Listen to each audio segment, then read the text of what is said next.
request Mikhil Raj, Chief Product Officer at BlueStone, to kindly come and join us, please. Hi. Okay, Mikhil is walking through. Can we have a big round of applause, please? Followed by Mikhil, may I please request Bhuman, Dani, founder and CEO of WickedGud, to kindly come and join us, please. I see WickedGud logo.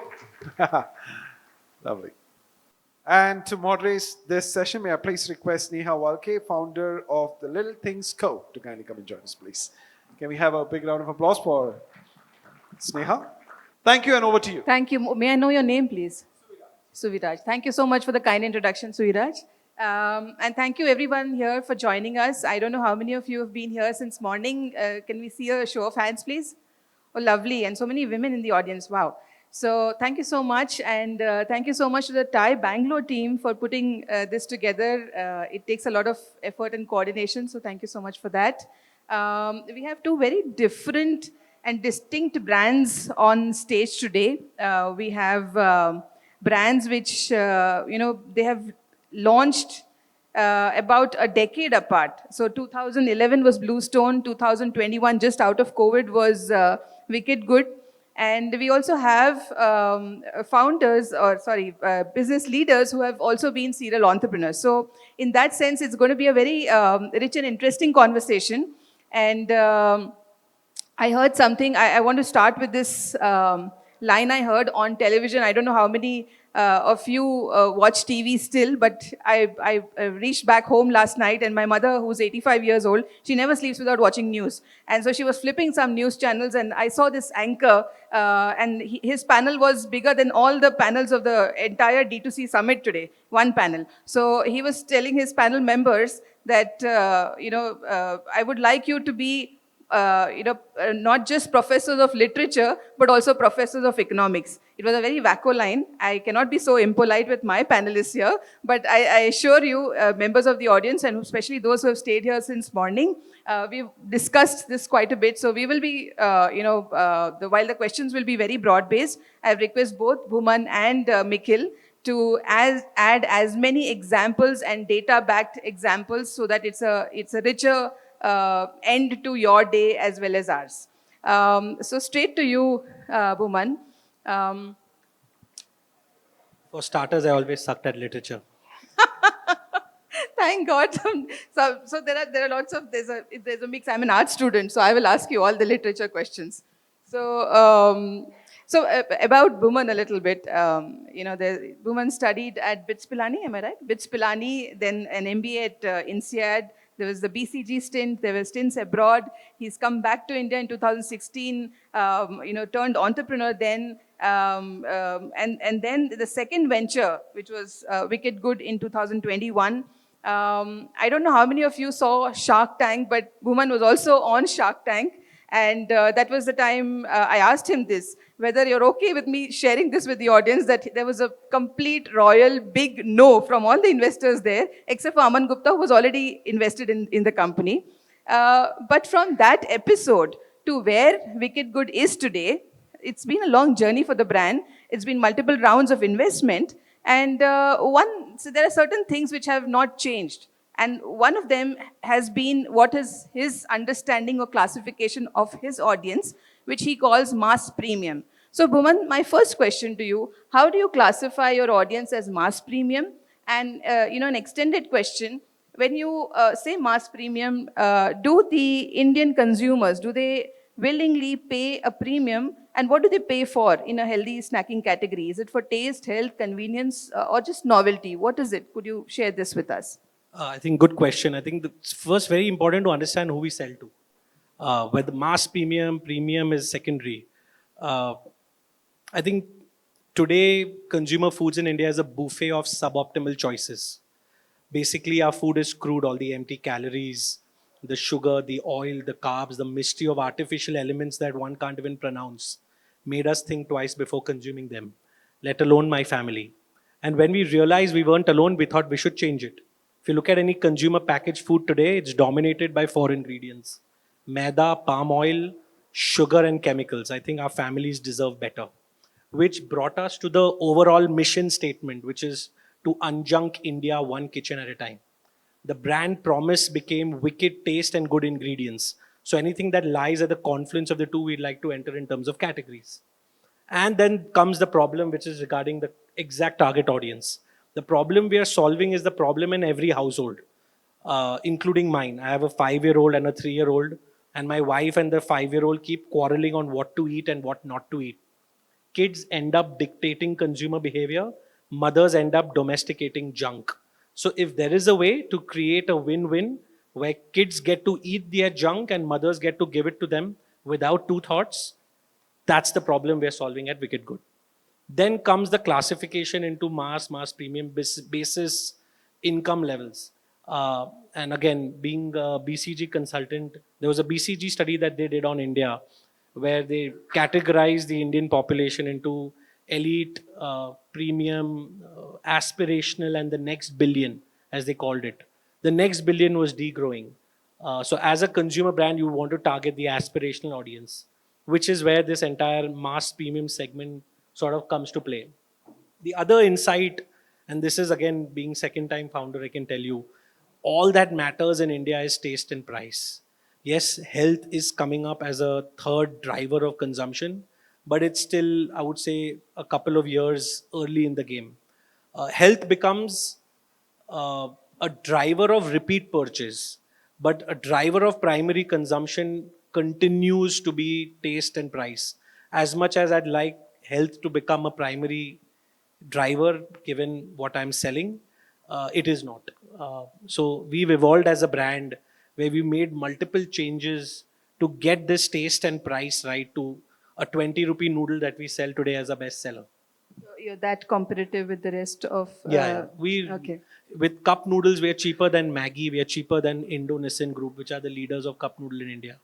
So it's all about taste and price. Sure. So the next time my mother asks me for the millionth time, "Beta, kya khaoge?" I have some nice answer here, which is good nahi, Absolutely. wicked good khaungi aaj. उनको भी So, खिलाइए. zarur. Mikhil, you're in a segment where trust is very very crucial, right? And I don't think trust is not crucial anywhere. Even when you're eating noodles, it's going down your neck into your gut. There has to be a level of trust. When you're buying such expensive jewelry, there has to be a level of trust. But in context with what we're discussing today, which is omni-channel marketing strategies, at the heart of any omni-channel marketing strategy is customer centricity. That's what makes it special. And at the heart of all this customer centricity is trust. How do you, as BlueStone, build this in your brand's offering? So, interesting word. Like, generally, whenever we talk about high AOV businesses, high AOV items, then only we talk about trust. But trust is literally important everywhere. Uh, even if you go to a pani puri stall, if you see the person feeding you junk, you're not going to go to that stall again. Maybe you'll go to the next stall. So trust is literally basic of any service. It is basics of any business.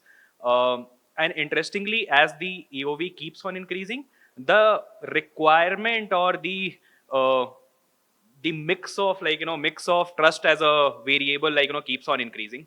So in our case, I can't quote data, but our repeat mix is much higher than our new mix, and that is a clear indication of how much trust we have built over 11 years. And some of the variables that we keep in our mind is just listen to where the customer is crying.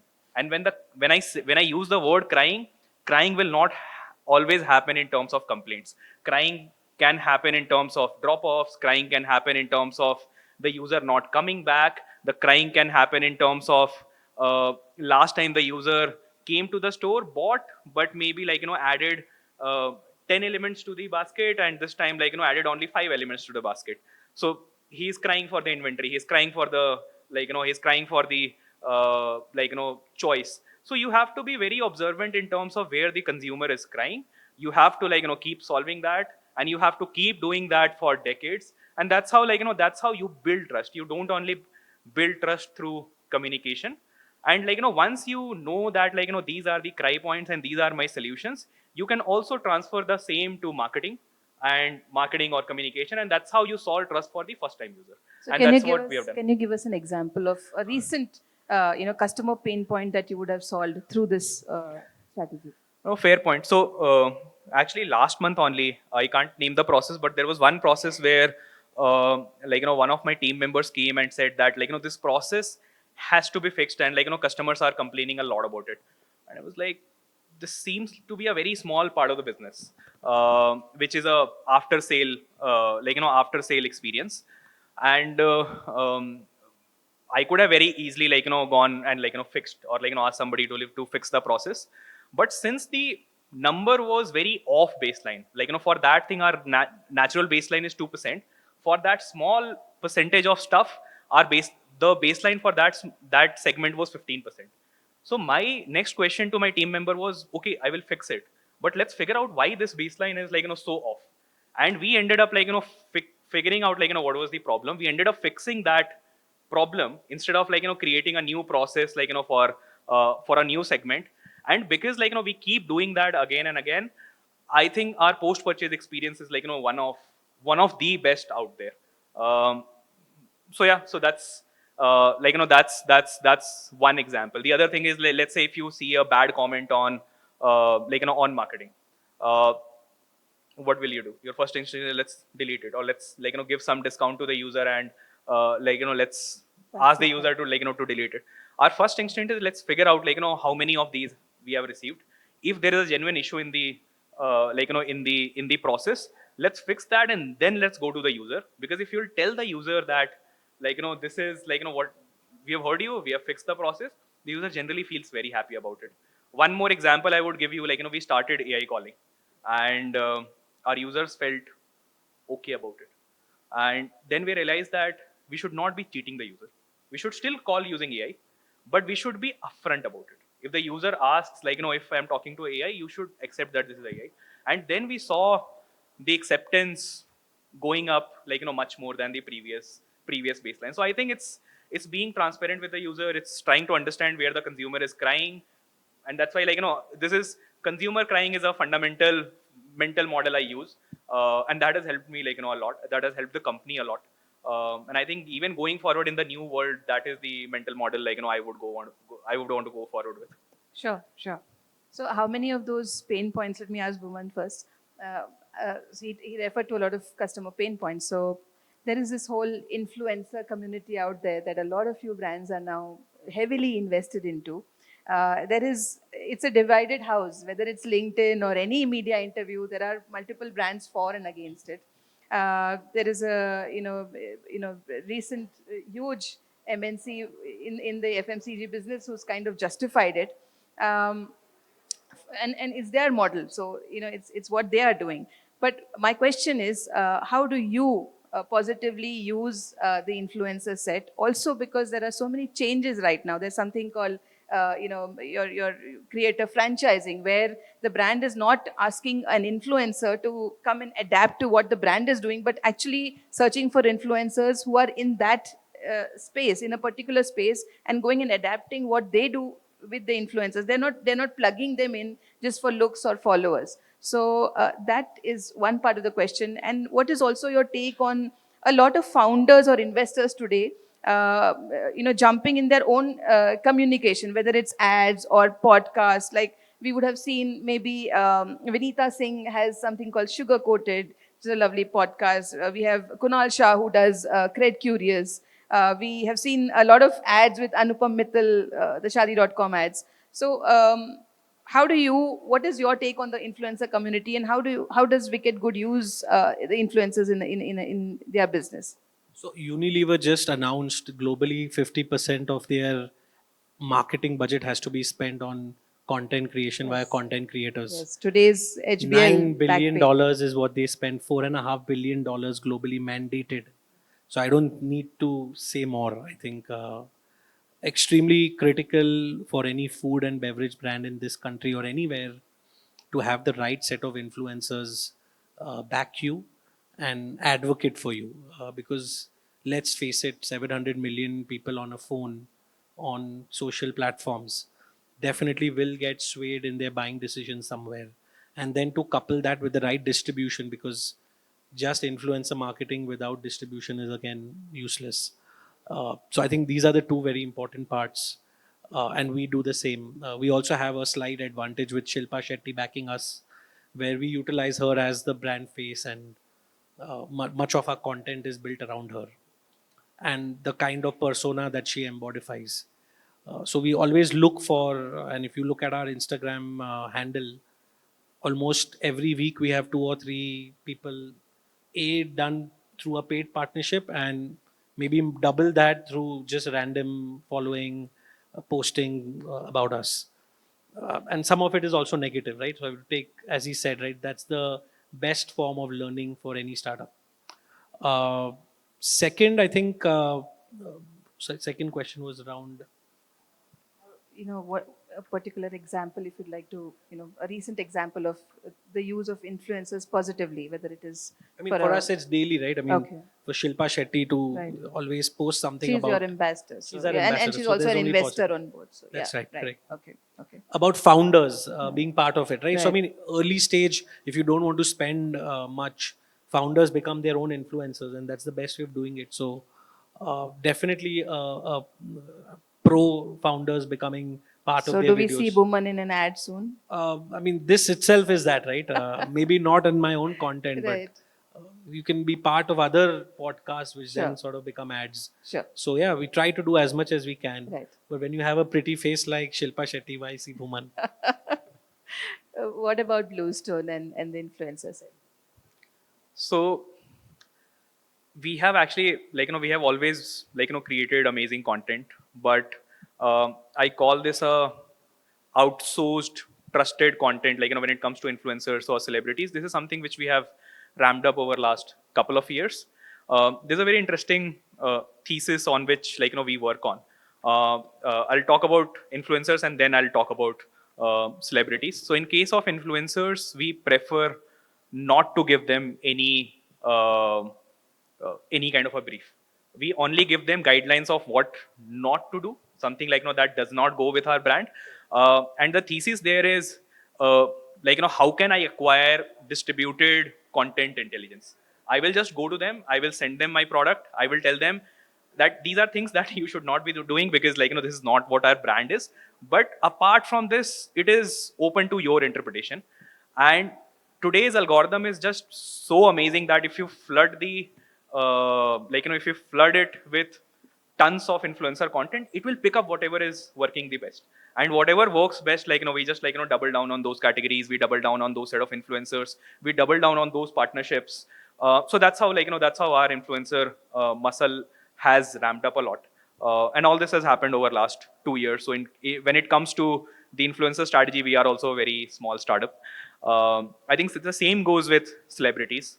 We way back we worked with one mega celebrity as our brand ambassador. I think we will go back to that strategy, but intermediately what we have been doing is we have been signing up a lot of smaller celebrities and creating amazing content. Because what I've realized is does not matter even if uh, even if Tom Cruise comes and says something about you, if the messaging is not engaging, it is not going to work. If the content is not trustworthy, it is not going to work. So first we want to crack that, and then I think then I want to just double down on it. And because in our case, spending is not the problem, but it is very easy to spend incorrectly. And that's a issue when you grow big. So that strategy has been working really well.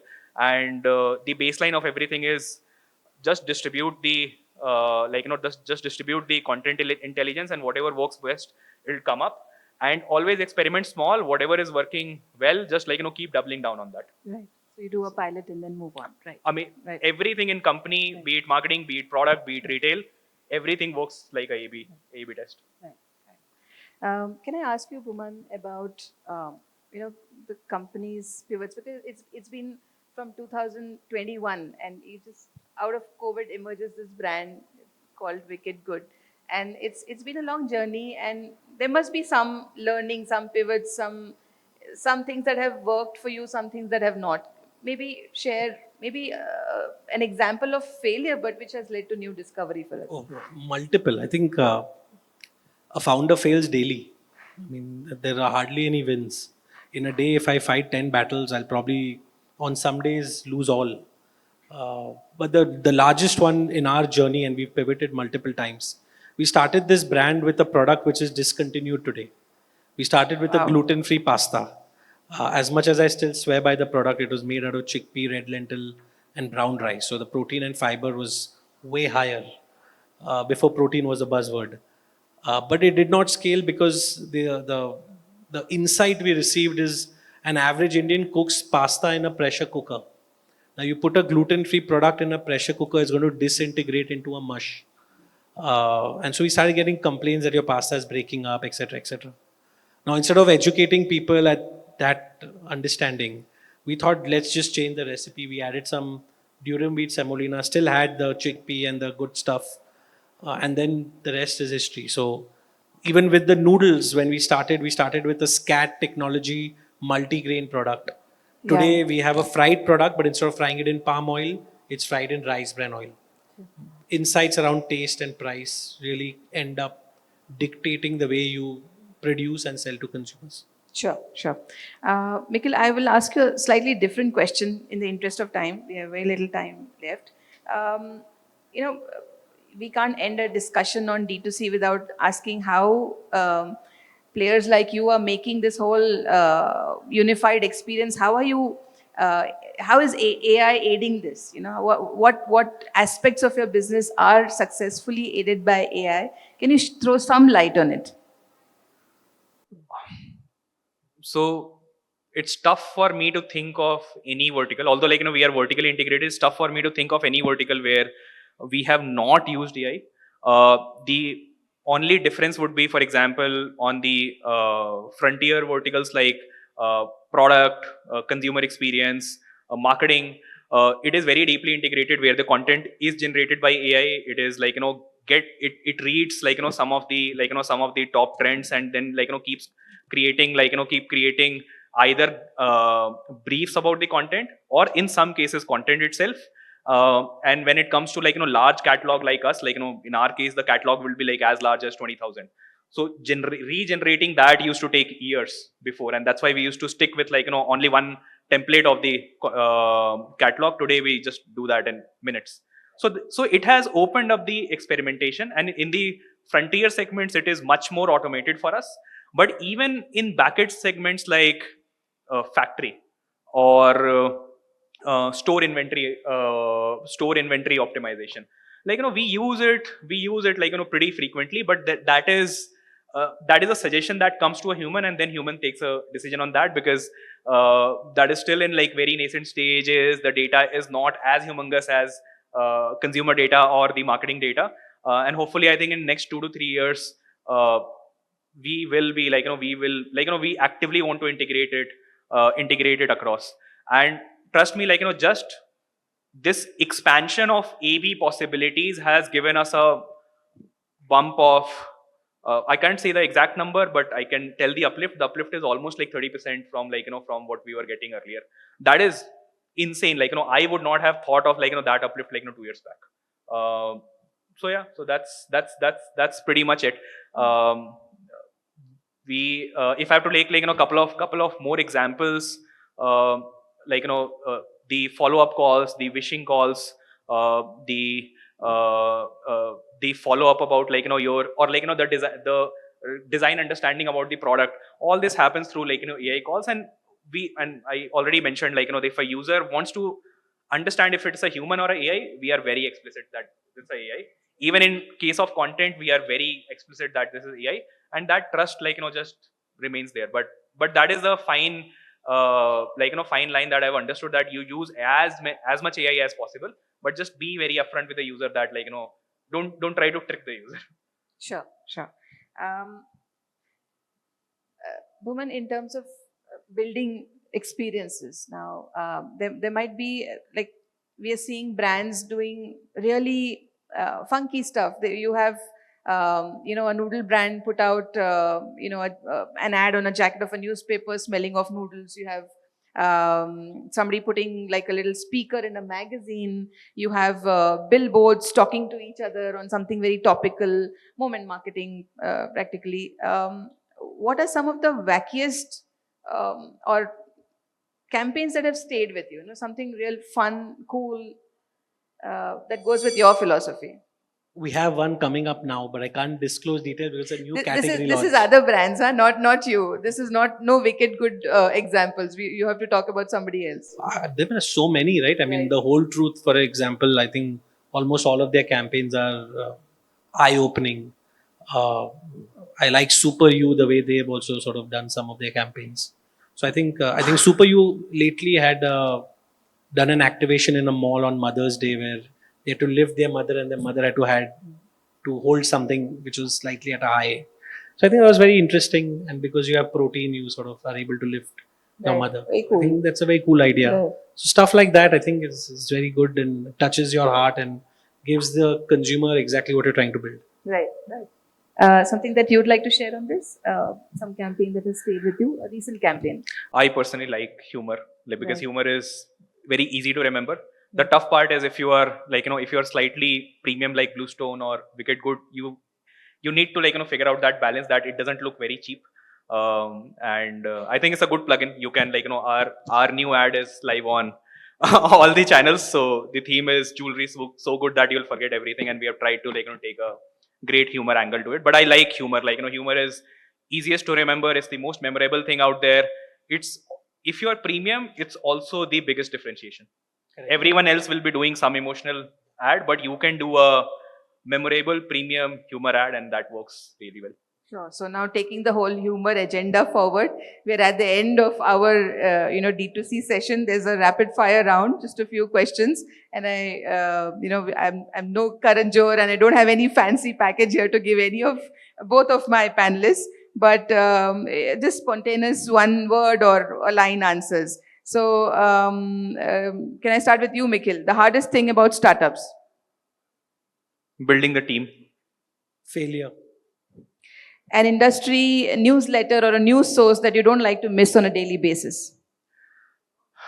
I like the tech ones, semi-analysis or the UX daily ones, because I want startup gyan you keep getting, but it's better to like keep on top of the on ground stuff. I like the quarterly calls of listed entities because you get to learn a lot. Sure. A business metric that you track daily? NPS, some form of NPS. Similar. Okay. One boring truth about many senior level interviews? Tough, because I have not given a lot and I have not also like taken a lot. But boring thing would be What would put you off in an interview? while taking or while giving an interview. While taking. While taking, if somebody tries to like fluff about what they have done. Okay. Yeah, I mean, it has to be as real as possible. Okay. So someone's bullshitting here. Okay. A funky job title you see created in the future? Something that doesn't exist today? Since AI will automate a lot of things, I think chief realist, somebody like who understands the real parts of it. Wow, very, very interesting. Maybe chief food officer, given that I'm in the food space. Okay. A skill you wish you had mastered a little earlier in your career? I think talking to consumers, this is important, but I was very shy in like early stages of my life, and I used to like I used to disappoint a lot of consumers when I used to talk to them. But now like I hope like I would have learned it much better.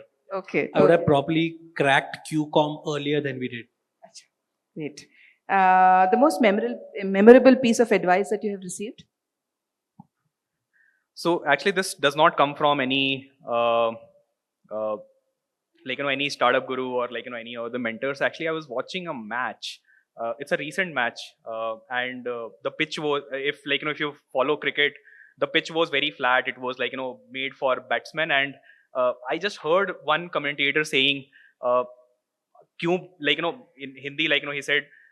क्यों बोलते हो कि spin pitch नहीं है आप spin करा के तो देखो and that just like stuck to my mind. I like gathered my team. I gave a 1 hour session like literally on that word because it is how life is. Like, you have to keep trying. And honestly, like, most of my advices come from movies, matches, like, random things that people are saying, and I pick up, like, what they don't mean. A lot of India will agree with you. It makes two of us. Yeah, okay.